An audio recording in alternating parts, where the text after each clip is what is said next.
Boa tarde, Bahia. No ar, encontro marcado. Temos a grata satisfação de receber o Dr. Humberto Viana, ouvidor-geral do município de Salvador. Olha, é muito importante nós ouvirmos os seus aconselhamentos. Dentro de instantes.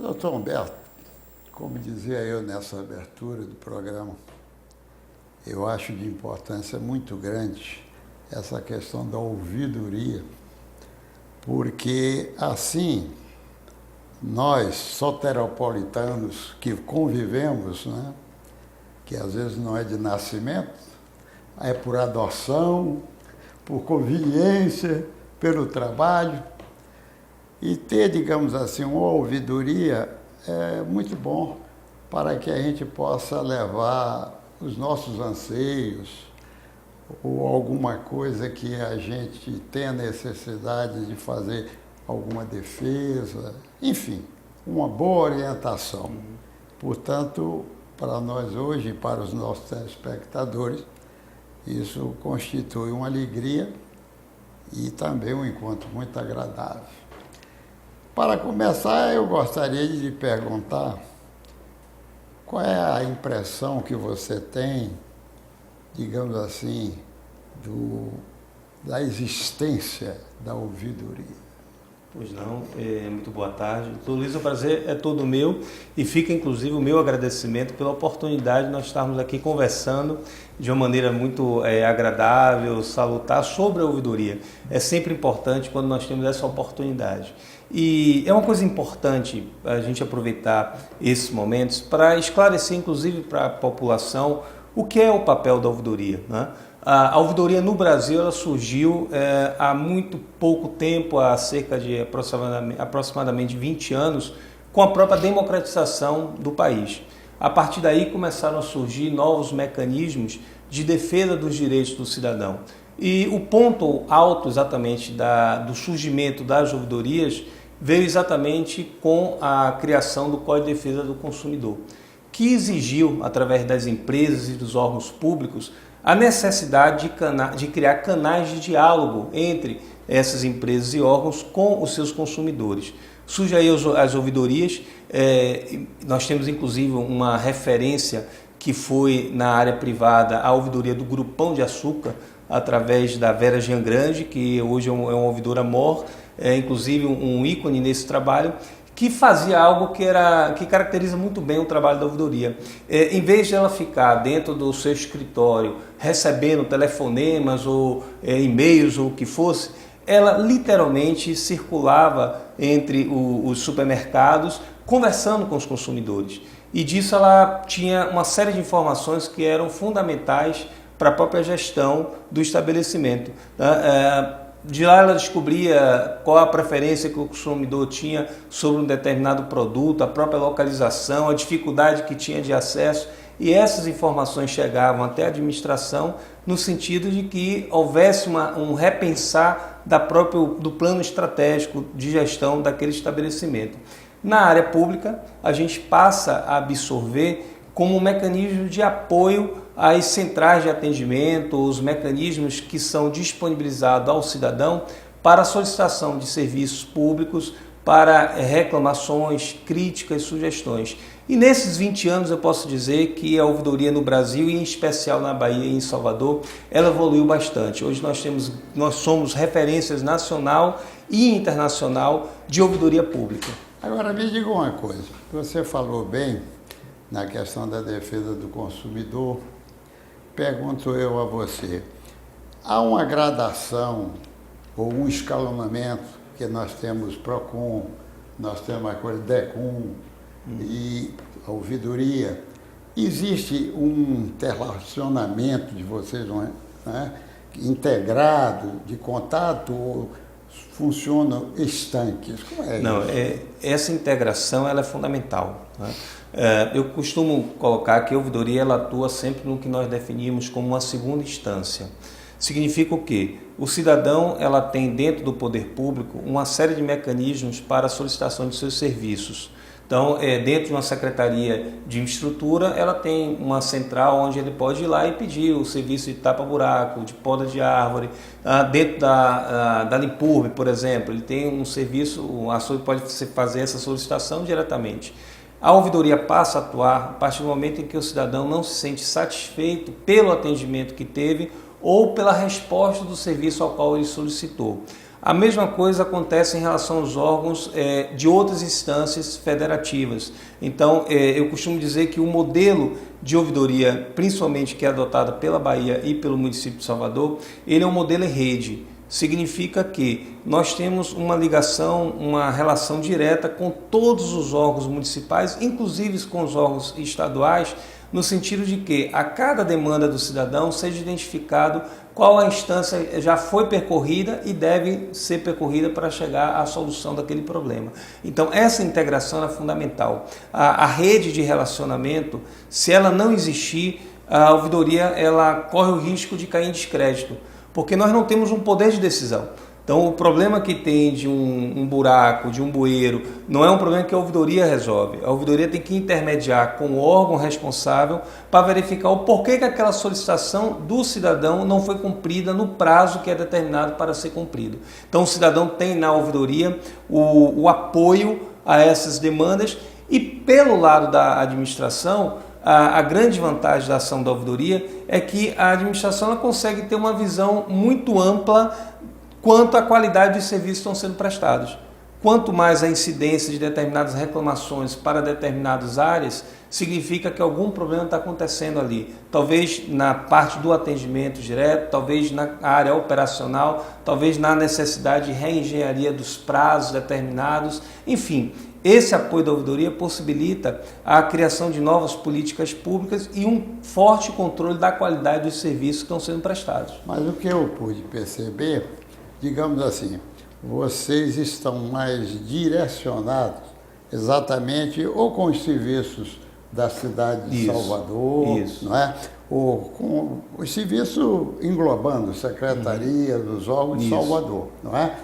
Digamos assim, não é aquela parte da defesa do consumidor que se diz alguns outros serviços e aquela, vamos dizer, que é o mais procurado, por exemplo, essa questão de telefonia. Isso, ia citar esse caso. Isso aí, absolutamente, vocês não têm ingerência nenhuma. O que há, na verdade, é um acordo informal onde as demandas que chegam pela ouvidoria do município que estejam relacionadas a essas questões, nós fazemos todo um trabalho educativo com o cidadão. Sim. Explicamos que não é uma instância do Executivo Municipal e que ele deve procurar o PROCON, que é a instância principal para esse tipo de reclamação.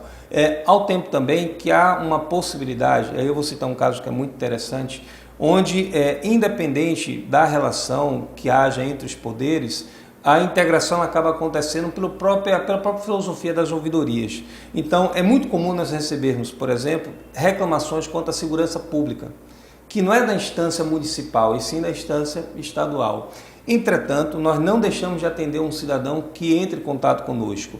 Nós fazemos esse trabalho educativo, passamos a eles os dados da Ouvidoria Geral do Estado, da Bahia, ao tempo também que isso é encaminhado via sistema para eles. E nós identificamos também nessa reclamação demandas que sejam de nossa responsabilidade.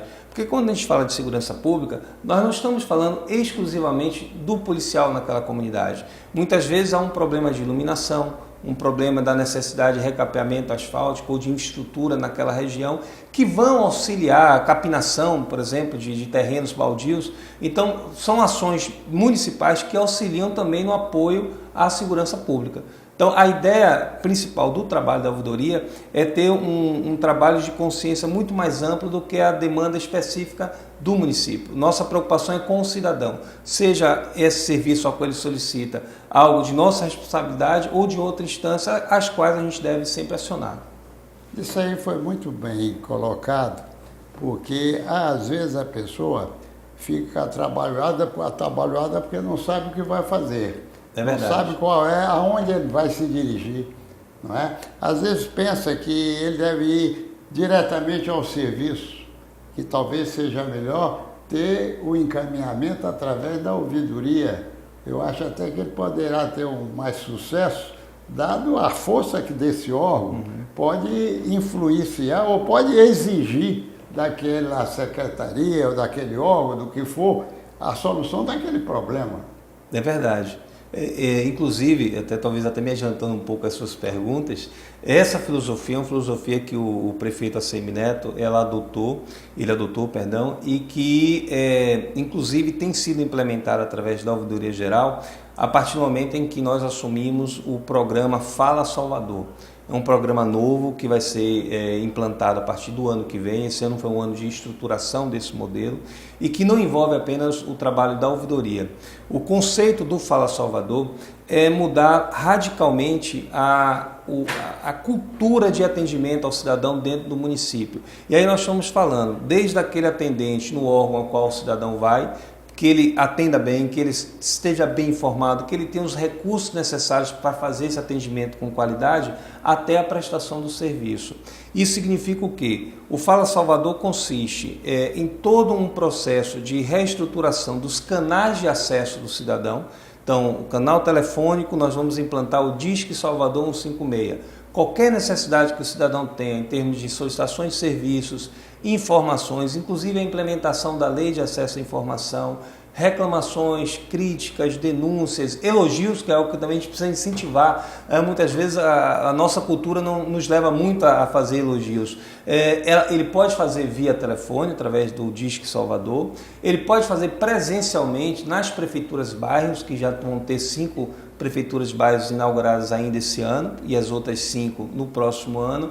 Pode fazer online através do portal Fala Salvador e até mesmo através das ouvidorias setoriais, porque em toda a estrutura do município hoje você tem a figura de um ouvidor representando aquele órgão, que tem como responsabilidade fazer esse trabalho de acompanhamento às demandas do cidadão.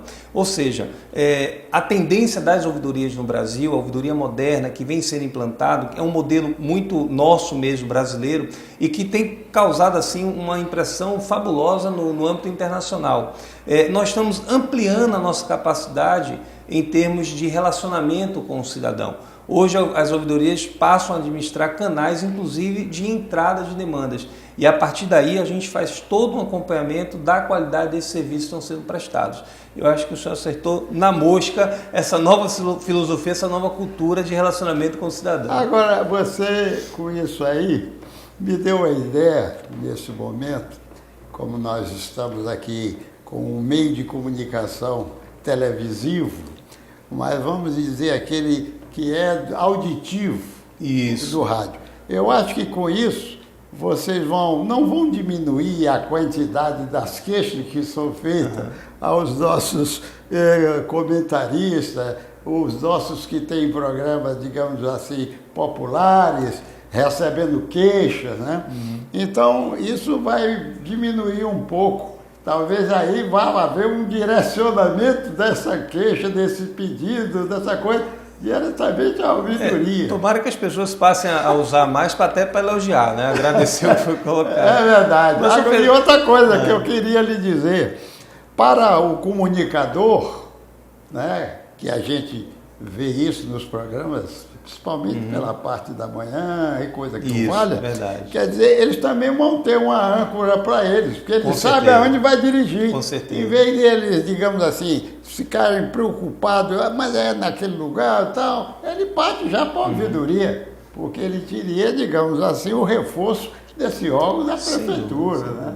Eu acho que essa é a ideia. É bem por aí. Agora, eu particularmente, eu acho importantíssimo esses programas. De certa forma, eles atuam como uma ouvidoria não institucionalizada, né? E tem uma grande vantagem até sobre nós. É impressionante. Por quê? O gestor público, quando houve a citação de um cidadão em relação ao seu órgão em uma rádio dessa de comunicação, ele tem uma preocupação imediata de dar uma resposta. Por quê? Porque esses programas eles mexem com a imagem institucional do órgão e do próprio gestor. Com certeza. A ouvidoria é um trabalho mais interno, nós não tornamos público essas dificuldades, essas barreiras que acabam acontecendo para o cidadão. Então, não necessariamente a nossa demanda ela é prioritária. Só para você ter ideia, doutor Luiz, nós tínhamos, eu estive como ouvidor em 2005 também, foi eu que implantei a convite do prefeito João Henrique a ouvidoria. Tivemos algumas dificuldades de consolidação de maneira mais efetiva, até pelas mudanças muito constantes dos gestores. Isso dificulta porque a cada mudança de gestor você tinha que ir lá explicar o que era ouvidoria, mostrar essa importância. Isso é algo que é tão grave para o nosso trabalho, que só para você ter ideia, existiam alguns órgãos municipais onde a prioridade número 1 era o pedido do prefeito, número 2, o pedido dos vereadores, número 3, a conveniência do gestor, aquilo que ele achava que era prioridade ou não, número 4, as demandas de rádio, de mídia, e número 5, o cidadão através das demandas de ouvidoria. Quando essa pirâmide ela tinha que ser invertida. O correto é que seja invertida. Os reclames do cidadão, seja através dos órgãos formais, como a ouvidoria ou as centrais de atendimento, as reclamações via rádio, e aí sim, posteriormente, as demandas individualizadas através dos representantes do povo, que são os vereadores. Até porque são demandas muito menores em comparação com as demandas que chegam por esses meios de comunicação. Mas essa é uma cultura que nós estamos combatendo constantemente, e esse ano, por exemplo, eu tenho tido assim a grata satisfação de trabalhar com uma equipe que, de imediato, quando o telefone do ouvidor toca, é sinal de que alguma demanda urgente está acontecendo. E isso, graças a Deus, tem nos ajudado muito. Agora, eu me lembrei o seguinte, você falando isso, o que é que acontece? Eu até poderia dizer que esses comunicadores continuam sendo para-choque.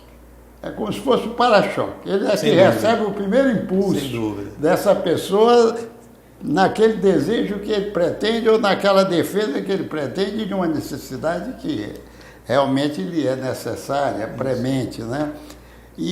Mas eu também achei muito importante que para o comunicador, ele tendo, digamos assim, um órgão centralizador nesse processo, não é? Ele vai ter maior facilidade, inclusive, de ter uma comunicação direta. Sem dúvida, sem dúvida. Não é verdade? Eu acho que isso facilita muito. Para ele sempre estar citando o nome de vocês, olha, não sei o que e tal, está acontecendo isso, né? Agora, isso é uma coisa que a gente precisa ter muito cuidado. Eu, particularmente, defendo muito essa tese. Não adianta você ter uma estrutura ampla de entrada dessas demandas se a base de suporte, que é quem executa o serviço, não tiver com a capacidade de dar resposta a essas demandas. Isso é um cuidado que nós temos que ter, tanto que no planejamento do Fala Salvador, ele prevê uma ampliação dessa capacidade de atendimento até o ano 2016. Então hoje, por exemplo, no teleatendimento, hoje a ouvidoria ela tem 10 pontos de atendimentos, que é pouco. Hoje nós temos o índice de perda de ligação, que é o cidadão que liga e não consegue falar, que beira às vezes até 20%, quando o normal é no máximo 5% a 6%. No ano que vem nós vamos passar de 10 para 30%. Em 2015 de 30 para 60% e em 2016 nós chegamos a 90%. Hoje a nossa capacidade de atendimento é de até 30 mil ligações mês. Mesmo assim, com essa perda que ocorre a qual eu coloquei. A ideia é finalizar, chegar de 2016 com a capacidade de até 190 mil ligações mês. Qual a preocupação e do porquê que esse processo de planejamento ele é escalonado? É exatamente para dar tempo à estrutura do município ter capacidade de dar vazão a essa demanda que vai ser criada, que hoje está reprimida e por isso é que procura os meios de comunicação no sentido de fortalecer esses pedidos. Então, um grande cuidado que nós temos que ter, e isso é o que gera muito desgaste do gestor e muitas vezes da administração, é na velocidade de resposta ao cidadão. Isso aí você pontuou muito bem, porque se você não tiver essa velocidade da resposta, o que é, digamos assim, não há uma eficiência do serviço, e aí passa a ter um descrédito para aqueles que procuram o serviço, né? Isso realmente é um cuidado muito importante que possa se montar toda essa estrutura, ampliando-a Isso. para que possa dar essa cobertura toda, não? Eu iria lhe perguntar exatamente, mas você, de uma forma genérica, já situou qual era a afluência, digamos assim, lá dos atendimentos ou das necessidades, dos pedidos, não é? Se ela está aumentando gradativamente, como é que isso está funcionando? Olha, nós iniciamos o governo com um percentual relativamente alto de manifestações, né? E aí eu falo em todos os sentidos, solicitações de serviços, reclamações, críticas. Nós chegamos no mês de janeiro, receber cerca de 60 mil ligações, só no mês de janeiro. Isso se deu também até pela novidade do novo governo, né, a chegada do prefeito, e muitas dessas manifestações foram mais no sentido de querer ver qual era a eficiência de resposta que se tinha ou não.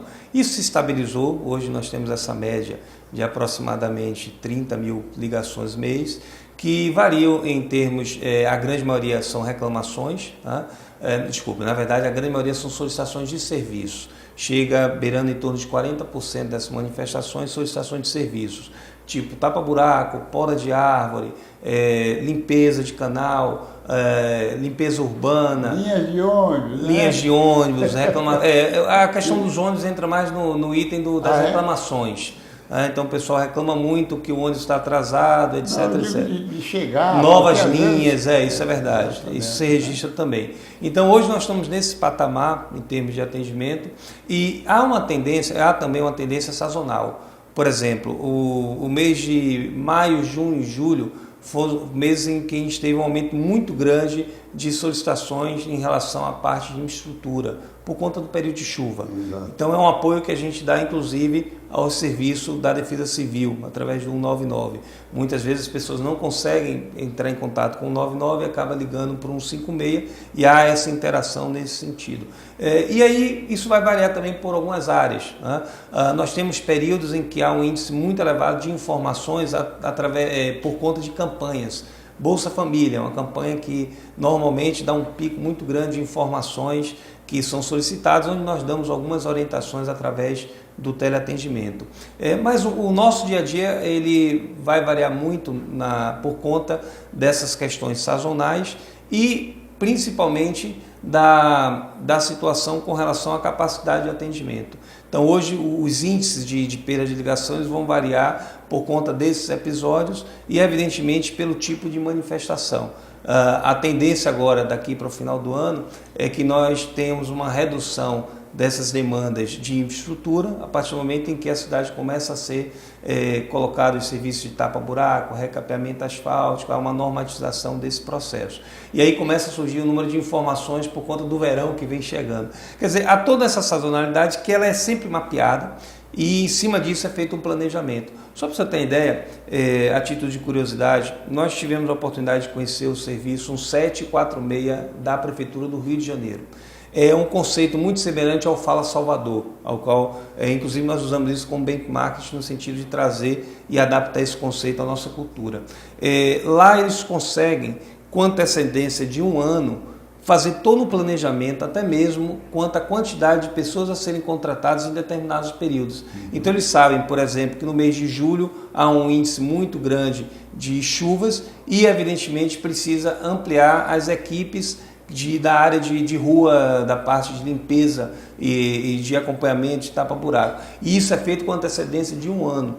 Nós vamos chegar a esse nível através de todo um processo que tem, inclusive, como base a estruturação de um sistema informatizado de gestão que possibilite criar esses indicadores. A partir daí, o gestor consegue fazer todo um planejamento estratégico, até mesmo com relação à sua parte orçamentária e de planejamento de ações.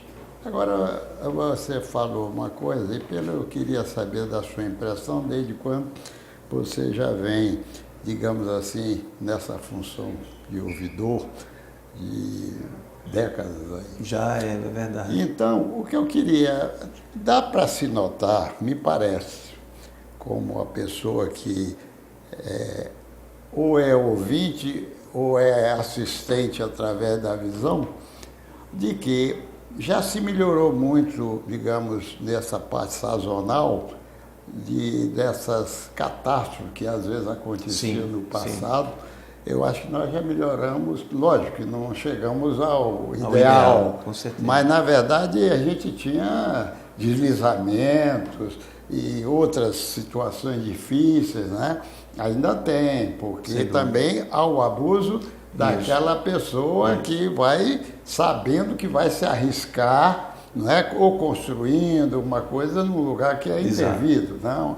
Uma área de risco, né?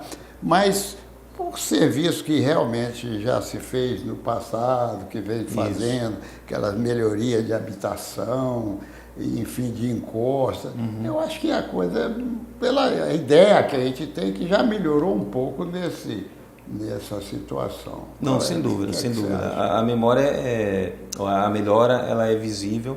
Entretanto, ainda falta muito a se fazer. Claro. Né? A cidade de Salvador, a estrutura, o relevo da cidade, ela dificulta muito porque nós somos uma cidade que tem várias áreas elevadas e com um solo que não é um solo adequado para a construção, né? Que é a questão do solo de Massapê, que é um solo que realmente possibilita com muita facilidade os deslizes. E nós temos hoje uma situação crítica que é exatamente a ocupação irregular. Isso gera, como o senhor bem comentou, agora recentemente, na semana passada, ocorreram 2 mortes por conta exatamente de construção irregular ali no bairro de Coutos, onde os 2 cidadãos acabaram falecendo porque estavam abrindo uma encosta para ampliar o espaço de uma residência. E aí a encosta cedeu e soterrou os 2 e acabaram vindo a falecer. Então, esse é um grande desafio para nós, gestores públicos, por conta dessa dificuldade que nós temos, e inclusive a dificuldade de conseguir recursos para mapear todas essas áreas. Agora, esse é um desafio constante que o próprio prefeito ACM Neto colocou dentro do seu plano de ação, a recuperação dessas encostas, a obstrução dessas encostas e principalmente o trabalho educativo. Ele é fundamental. As pessoas, elas muitas vezes correm esse risco, mesmo sabendo do risco. Então é algo que precisa ser muito trabalhado para que se evite essas tragédias.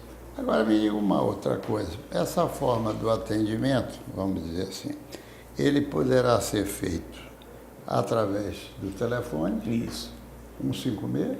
156, o Disque Salvador 156, que já está ativo, sendo que a partir do ano que vem ele passa por uma reestruturação, que já é a ampliação da capacidade de atendimento.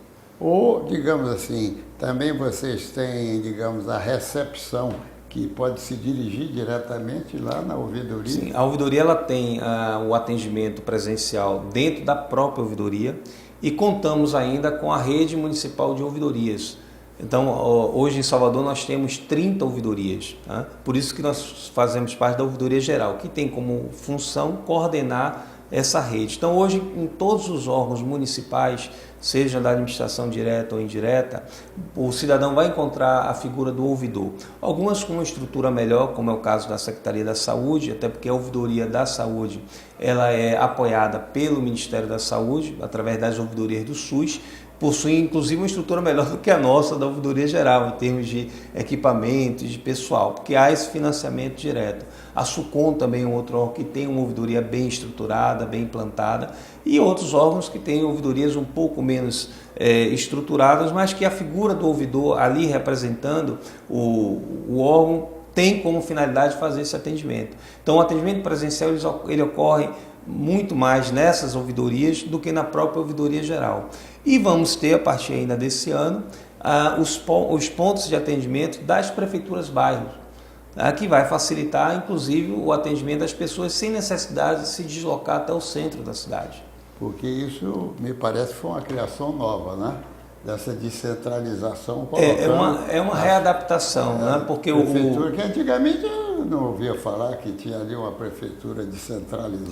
Né? Na gestão de João Henrique, nós tivemos as administrações regionais, que existiam também na administração do prefeito Embaçaí, depois se transformaram em sigas, sendo que ocorreram uma série de dificuldades da administração dessas subprefeituras, vamos colocar assim, por conta até da articulação com os órgãos executores. É um pouco do que eu sofro, né? Então, havia muitas vezes as demandas que chegavam pela administração regional, elas não eram prioritárias junto àquele órgão executor. Isso dificultava a resposta ao cidadão e gerava o descrédito.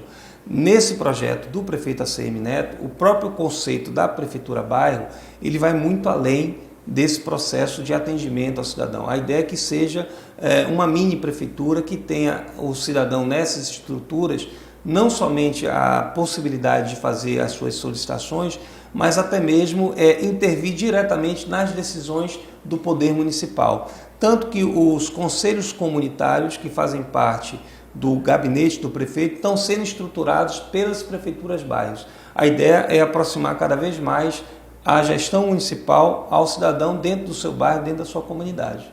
Agora, você como sendo, digamos, o ouvidor geral, o seu órgão, digamos assim, você automaticamente teria necessidade de fazer uma fiscalização, digamos assim, nessas outras descentralizações que existem, não é verdade? Sem dúvida. Para ver como é que está funcionando esse serviço. Mas aí nós usamos nós não temos estrutura. Nossa estrutura é relativamente pequena. Infelizmente, a ouvidoria ainda não chegou em um patamar em que vai ter condições de ter uma estrutura que lhe é devida e que lhe é adequada. Eu costumo dizer, inclusive, que a tendência para os próximos anos de uma ouvidoria ideal talvez atinja os meus filhos, talvez até os meus netos, que a gente veja realmente a ouvidoria dentro do patamar que ela merece, né? Mas hoje nós usamos uma estratégia aqui em Salvador que ela é perfeita. Hoje a ouvidoria ela tem dentro da sua estrutura uma coordenação de relacionamento com as comunidades. Significa o quê? Em todos os bairros da cidade nós temos pessoas da comunidade, associações, lideranças comunitárias, pessoas que já usaram a ouvidoria e que criam essa relação e que servem para nós como fiscalizadores. Então, por exemplo, se a programação de uma ação de serviço de poda de árvore, estrutura ou alguma operação dentro da prefeitura em uma determinada área, vou citar o exemplo. Nós temos hoje uma situação lá na estrada velha do aeroporto, uma cratera que abriu por conta das chuvas e que nós tivemos muita dificuldade para dar início aos trabalhos porque a população não aceitava nós fecharmos a via para poder a obra ser iniciada. E isso gerou uma necessidade de um contato constante com a comunidade. E quem nos passava as informações de como estava o andamento da obra era exatamente a própria comunidade. Então, essa rede de relacionamento informal que foi criada, hoje nos possibilita, inclusive, a qualquer momento que possa estar acontecendo uma manifestação na cidade, nós somos informados de imediato. Muitas vezes até antes do que os meios de comunicação, porque a comunidade já nos antecipa e possibilita, através de uma articulação com os órgãos municipais, antecipar essa situação e até evitar essas manifestações. Isso aí é realmente, como você disse, é muito importante que você tenha esses elementos, sem dúvida, né, no próprio meio, porque aquilo vem a priori, porque você sabe para que essa manifestação dê o sucesso necessário, tem que ter a regimentação. Com certeza. Então, quando está nesse processo de arregimentação, essa pessoa já pode levar a vocês a informação do que aquilo poderá acontecer. E possibilita algo melhor ainda, que é a credibilidade da comunidade. Porque como ele é uma pessoa de dentro da comunidade, o posicionamento que chega através dele, ele é muito mais aceito do que chegando pelo poder público. Não, isso é realmente uma verdade. Você tem que, digamos assim, ter essa credibilidade e ter, digamos assim, essa consciência de ter essa pessoa para que vocês tenham o sucesso desejado, né? Porque depois você, nesse processo, vai escolher aquela pessoa capacitada para exercer uma função dessas, né? Porque também, se não tiver essa qualidade de fazer essa diferenciação, de classificar esse indivíduo, está sujeito a um insucesso pela forma que às vezes as pessoas têm, não é? Porque deturpa por interesses próprios. Então, digamos assim, uma avaliação muito importante daquela pessoa que está escolhida. Com certeza. Porque senão pode fazer exatamente o serviço completamente o contrário. Sem dúvida, Né? sem dúvida. E às vezes você sabe que nesses bairros, como em todo lugar, tem sempre opiniões discrepantes. Sem né? dúvida. E aí daqui a pouco, dentro dessa discrepância, nasce um processo que termina lhe trazendo um distúrbio na sua administração. Né? Agora me diga uma coisa, meu doutor Melo. Nós já estamos aí mais ou menos nesse bate-papo agradável.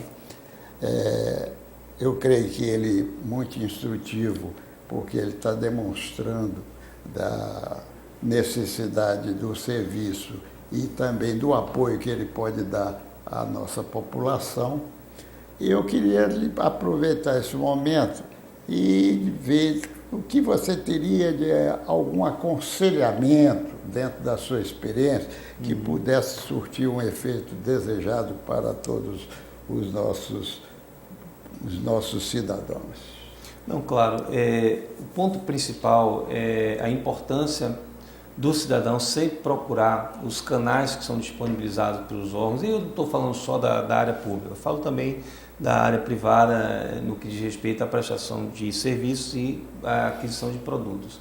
E que esse contato que ele tenha, ele seja sempre reportado para a ouvidoria, seja através de um elogio pela qualidade do atendimento que pode ser colocado, são indicadores importantes e nós precisamos desses elogios porque nós sabemos que no poder público se fala muito da má qualidade do atendimento, mas ele é muito pequeno em relação à boa qualidade. Então nós vamos encontrar realmente servidores que estão desmotivados, desinteressados, mas nós temos uma grande parte de servidores que atendem bem, que têm uma preocupação com o cidadão, que enxergam o cidadão como prioridade. E essas informações são fundamentais, porque através tanto do registro, dos elogios, das sugestões, das reclamações, nós temos condições de buscar novos caminhos para a qualidade dentro dos serviços que são prestados pelo município. Então é fundamental que ele sempre registre esses contatos, faça suas manifestações e sempre busque,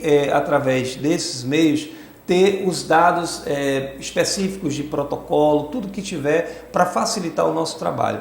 O nosso trabalho é essencialmente um trabalho de intermediação, de controle, de acompanhamento. Então nós temos que estar o tempo todo subsidiados com as informações do cidadão para buscar esses indicadores que estejam corretos. E a nossa prioridade é sempre, eu acho que é o grande diferencial do nosso trabalho, doutor Luiz, é que, diferentemente dos serviços de atendimento ao cidadão, seja ele em qualquer instância, a ouvidoria ela parte de um pressuposto diferenciado, que é a visão do cidadão sobre aquele assunto. Então, é muito comum nós encontrarmos situações onde um parecer é dado seguindo rigidamente as normas, os procedimentos, mas sem considerar a situação a qual aquele cidadão está vivendo. Então, só para dar um exemplo do que é a nossa realidade. Nós tivemos recentemente uma senhora que nos procurou querendo fazer a matrícula de seu filho em uma determinada escola, na qual o sistema já dizia que não havia mais vagas. E ela argumentava, eu preciso. Quando foi questionado o porquê, ela simplesmente disse o seguinte, olha, eu sou diarista, trabalho fora, meu salário é muito pequeno, eu não tenho condições de pagar o transporte de meus filhos para ir para essa escola a qual vocês estão sugerindo, que fica daqui a 4 quarteirões do local que eu moro. Como também eu moro em um bairro que é muito violento. Eu tenho receio de meu filho ir andando para a escola. Ao tempo também que eu não quero deixar ele sem estudar, porque ele ficando em casa ele pode correr o risco de ir para a bandidagem. Então, a partir dessa visão do cidadão, a gente consegue enxergar a coisa de uma outra maneira e buscar em cima disso a solução dos problemas. Esses argumentos foram apresentados ao secretário de Educação e, de imediato, o problema foi resolvido. Vale ressaltar também o seguinte, que ela usou um dos argumentos também que foi fortíssimo. Eu não consigo entender como você diz que não tem uma vaga, se eu sei que boa parte das pessoas que hoje estão se inscrevendo para estudar nessa escola não vão frequentar a aula e muitos até só estão indo para ter a carteirinha de estudante. Então, é uma visão que nós que estamos do outro lado, nós não enxergamos, porque a gente não conhece a realidade das pessoas. E esse é o trabalho da ouvidoria e do próprio ouvidor, é estar atento a essas características e sempre lutando na defesa dos direitos do cidadão. Eu acho que foi muito importante essa sua recomendação. E que eu acho também, às vezes a pessoa recebe aquele atendimento, e ele não expressa realmente o que ocorreu, que é muito importante para quem está fazendo esse trabalho para avaliar. Exato. Inclusive saber a equipe que teve, o resultado, se preencheu aquilo tudo que desejava, né? É muito importante realmente que a pessoa, digamos assim, retorne para dizer da sua satisfação, da sua insatisfação também, para que seja reparada, não é verdade? Sem dúvida, sem dúvida. Ok, muito obrigado aí por essa oportunidade. E sempre que precisar, nós estamos à disposição. Muito obrigado pela oportunidade também.